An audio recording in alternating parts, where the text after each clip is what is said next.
2.6%. But if you look at the IMF forecast, it broadly reflects the fact that oil prices have been favorable. You know, there has been foreign exchange liquidity, so the relatively stable foreign exchange market. You know, basically around, you know, oil and oil production as well as rising prices. But for us, we believe that looking at Q4 2017 numbers, we saw a broad-based expansion across all the sectors, so for both oil and non-oil. And we're expecting that in 2018, we'll still see, you know, that kind of expansion in, you know, for Q1 as well as full year 2018. So we are more optimistic. We believe that in 2018 we would grow 2.6%, you know, by the end of 2018. That's the forecast at Afrinvest, where you are one of the investment analysts. Yes. You believe that even with IMF at 2.1, we can do 2.6. We can do 2.6 because, you know, if you look at non-oil sector last year, we had the agri sector, we had the services, you know, do better than we had expected. So on this backdrop, we're saying in 2018, with the, you know, all of the indicators that we've seen, you know, the foreign exchange is still, the market is still very stable. You know, inflation is moderating. So all of this will feed into, you know, increasing consumer spending as well as, you know, which will have, you know, a broader effect on the economy. So, is there a reason? The finance minister and the central bank chief yesterday briefing Nigerian media in Washington says, look, we're on track. The journalists were asking questions whether we are still on that trajectory, and they said, yes, we are on that trajectory for that growth for this year. But do you see any fault line between now and the end of the year for this 2.6 projection from Afrinvest and 2.1% from the IMF? Well, we can say that there's still some structural issues that might still, you know, taper or moderate this our forecast. You know, one of which is, you know, the problems or the issues we're still having in the power sector, which could, you know, invariably affect, you know, the manufacturing sector and all of those sectors that depend heavily, you know, on electricity. We're also looking at, you know, the issues that are still around port congestion and all of these things that feed into the non-oil sector. So once we're having those issues, you know, it might, depending on the movement, you know, if things are not put in place as at when due, it means that this would, you know, invariably affect our forecast.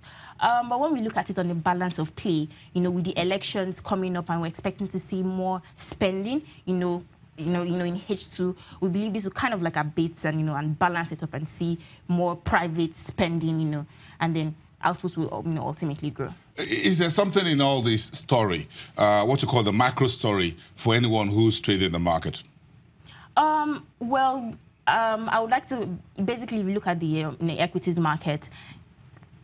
Fundamentally, once the macroeconomy is doing well and oil prices are, you know, favorable, it means that you see more of interest in the equity market, you know, and looking at the fixed income market, the more yield moderation, it means we'll still see sort of positive sentiment in the equities market, and we expect this to feed largely, you know, on the bottom line of the companies, you know, that are listed on the exchange, and therefore see more positive sentiment in the equities market, basically. How much of this growth story do you think the equities market will be able to play? If you look at the year so far, we're almost finishing April, and it looks like it's been on a downward trajectory.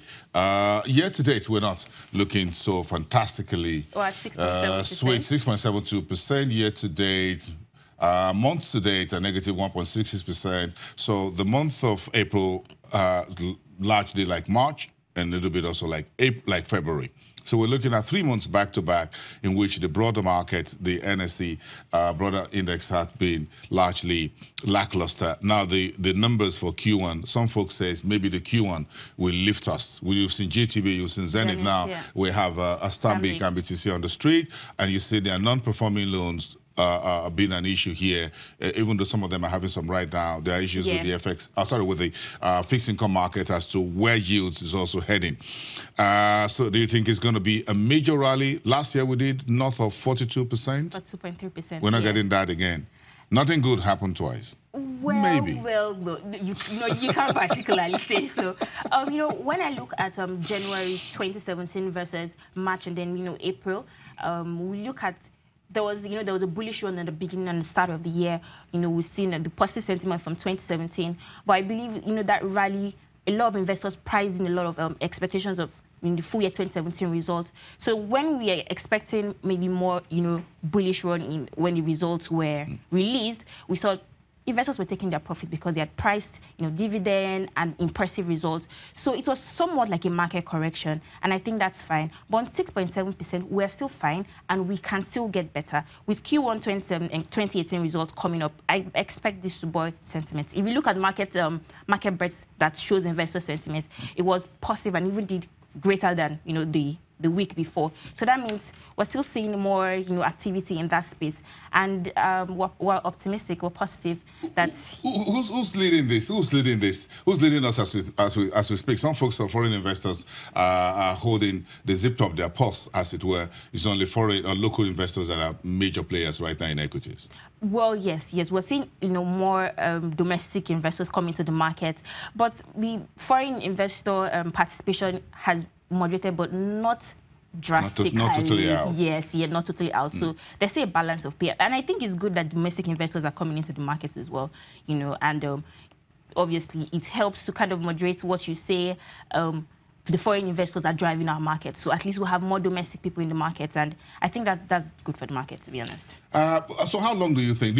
Oh, brother, twist that. Do you think the local investors who are basically you and I, and the other man in the street, are interested in other macro stories that hasn't really fit into the box, which is one, the budget?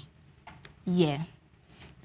Well, I would say when we look at the budget and its implications for all of the other parts of the economy. Do investors, local investors, really care about the budget? Do they really care? Some, yeah, quite a number. Most of the domestic investors are knowledgeable, so we can't rule that fact out, actually. So you have most of the institutional investors play in that space, and obviously they look out for all of these indicators and how the passing of the budget would ultimately affect the economy. So yes. Or the delay of the budget. Well, anyway, no. Let me play the devil's advocate.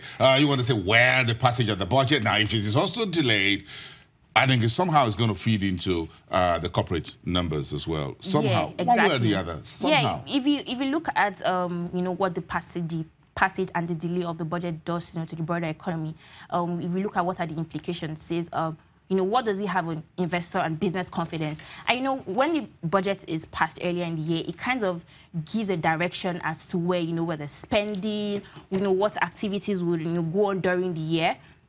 Omoefe. Yes. Perhaps we're used to this delay. Maybe. Just hold on your thoughts. Let's discuss this some other day. We got to let you go. But somehow, I think maybe we've gotten attuned to this delay in the budget passage, and the corporates will have learned how to move on.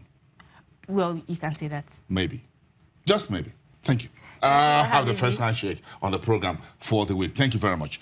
Investment analyst, one of the great team at Afrinvest Securities. Let's continue the conversation on the Nigeria on the road. We were at the Commonwealth Business Forum, then we were at the World Bank, IMF meetings as well. So what's the takeaways? What did we bring back from these two meetings? I'm here at home. I'm going to be asking someone, what does he think we've made out of these two meetings? We're going to start from the Commonwealth Business meetings in London.